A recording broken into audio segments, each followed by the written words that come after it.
Assalamualaikum warahmatullahi wabarakatuh. Perkenalkan, nama saya Reza Aprilia, NPM 2121020093. Di sini saya akan menjelaskan sifat dan karakteristik hukum Islam. Yang pertama yaitu sempurna. Sempurna artinya utuh, lengkap segalanya. Kesempurnaan hukum syariat Islam dapat dilihat dengan diturunkannya syariat Islam dalam bentuk yang umum dan mengglobal permasalahannya.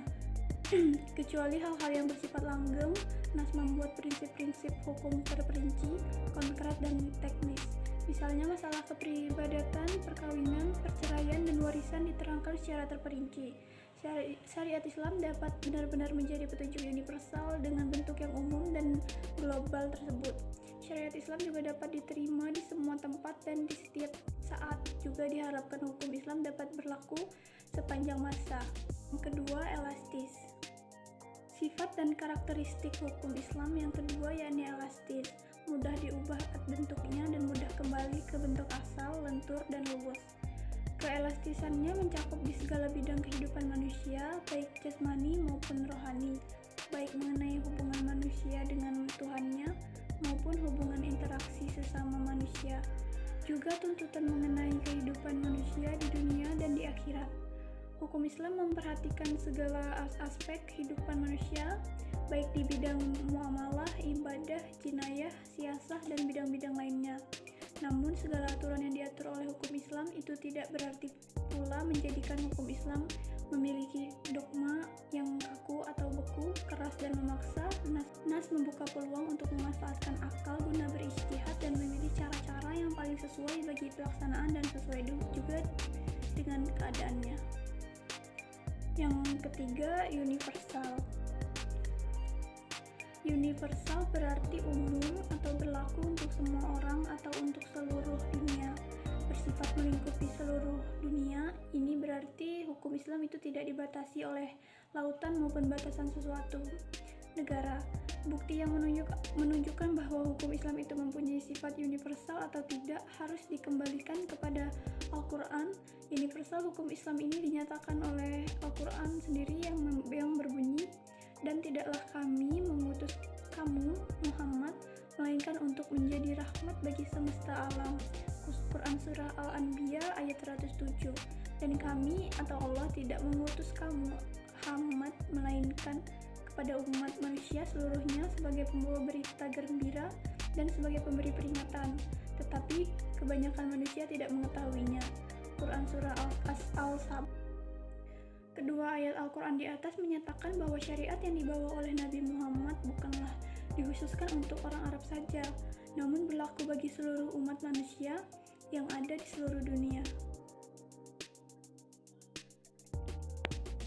Yang keempat, dinamis.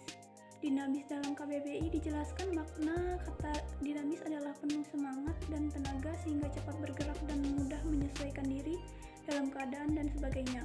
Kedinamisan hukum Islam terletak pada dasar-dasar yang menjadi dasar dan tiang pokok bagi hukum. Dasar-dasar dan pokok-pokok itulah yang menjadi sumber kekuatan, kelemahan, kemudahan, dan kesukaran dalam menetapkan hukum Islam. Sesuai dengan tabiat manusia yang tidak menyukai beban yang membatasi kemerdekaannya, sehingga manusia memperhatikan beban hukum Islam dengan sangat hati-hati. Manusia tidak akan bergerak untuk mengikuti perintah jika perintah itu tidak dapat menawan hatinya atau mempunyai daya dinamika. Syariat Islam dapat menarik manusia dengan amat cepat dan manusia bisa menerimanya dengan ketetapan hati. Dengan Islam menghadapkan pembicaraannya kepada akal dan mendesak manusia bergerak dan berusaha serta memenuhi kehendak fitrah yang sejahtera.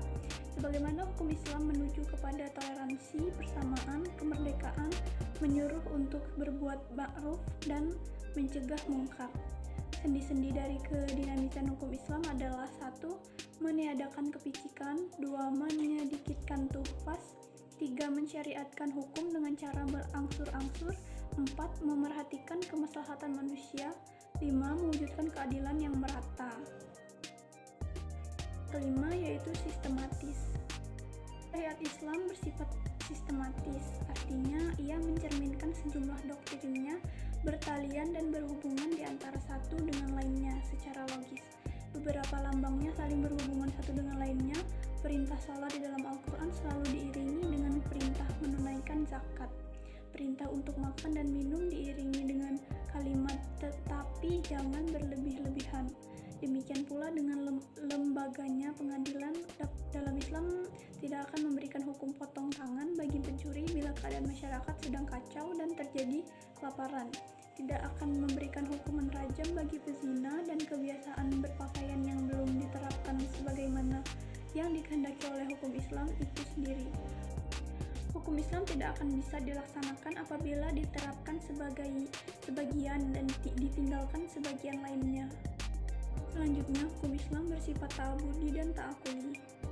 Asy-Syatibi menyatakan bahwa ta'abudi adalah sesuatu di mana tujuan hukum dalam melembagakan hukum untuk membebaskan mukallaf dari perintah-perintah hawa nafsunya atau hawa agar dia menjadi hamba Tuhan dengan sukarela atau ikhtiaran, sebagaimana juga ia hamba Tuhan secara alamiah atau ikhtiaran secara terpaksa, sedangkan ta'akuli adalah sebaliknya.